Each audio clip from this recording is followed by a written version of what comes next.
আসসালামু আলাইকুম রহমতুল্লাহি ওবরাকাত। আমি চলে আসলাম সুন্দর আরও একটি নতুন ভিডিও নিয়ে। এটি হচ্ছে মংলা শহর।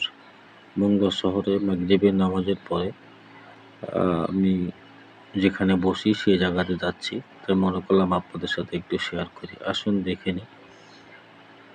আমি এখন বর্তমান যেখানে অবস্থান করতেছি এই জায়গাটা হচ্ছে মংলা শহরের মাদ্রাসা রোড বলে।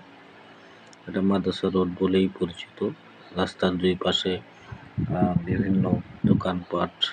এখানে বেশি আপনার জুয়েলারি দোকানপাট বেশি। অনেক সব রকমের দোকানই আছে, কিন্তু বেশি জুয়েলারি দোকানটা এই রোডে বেশি থাকে। যাই হোক, আমরা যাচ্ছিলাম রাতের বেলা, আমি ভ্যানে করেই যাচ্ছিলাম। এখানে আবার সামনে জাম, যার কারণে এখান থেকে আমাদের অন্য রাস্তায় যেতে হবে। এই ঘাটের পাশ দিয়ে যে রাস্তাটা আসছে ওই রাস্তাটা দিয়ে আবার আমরা ঢুকলাম। ওখানে অন্ধকার ছিল, যার কারণে ভিডিও করতে পারিনি। এখন আমরা মংলা শহরের ভিতরে এসেছি। মংলা শহরটি ছোট্ট একটি শহর, প্রতিবাদী শহর। এখন আস্তে আস্তে মংলা শহরটি অনেক উন্নত হয়েছে।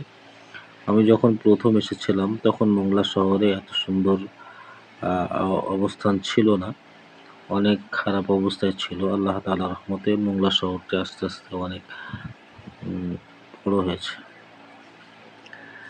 মংলা শহরটি অত্যন্ত ছোট কিন্তু পরিপাটি একটি শহর, অনেক ভালো লাগে, সুন্দর লাগে। আরও মংলা শহরটির অনেক বৈশিষ্ট্য আছে। দেখুন কি সুন্দরভাবে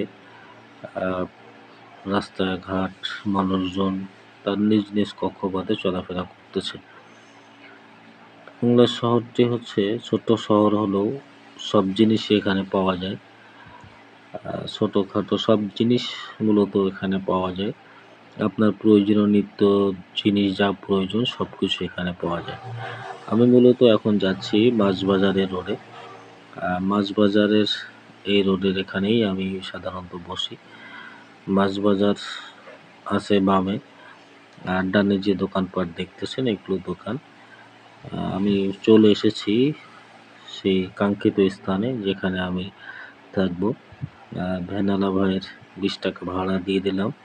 উনি অত্যন্ত খুশি, আনন্দিত, কোনো কথা বলেনি। আমি এখন চলে এসেছি সেই জায়গাতে যেখানে আমি থাকবো, বসবো। সেই জায়গায় আমি চলে এসেছি। এটা হচ্ছে আলম আইস ফ্যাক্টরি, মংলা। আমি সাধারণত এই জায়গায় বসি। আপনারা সবাই দোয়া করবেন, ভালো থাকবেন, সুস্থ থাকবেন। আবার দেখা হবে সামনে কোনো ভিডিওতে। আল্লাহ আমাদের সকলকে ভালো রাখুক, সুস্থ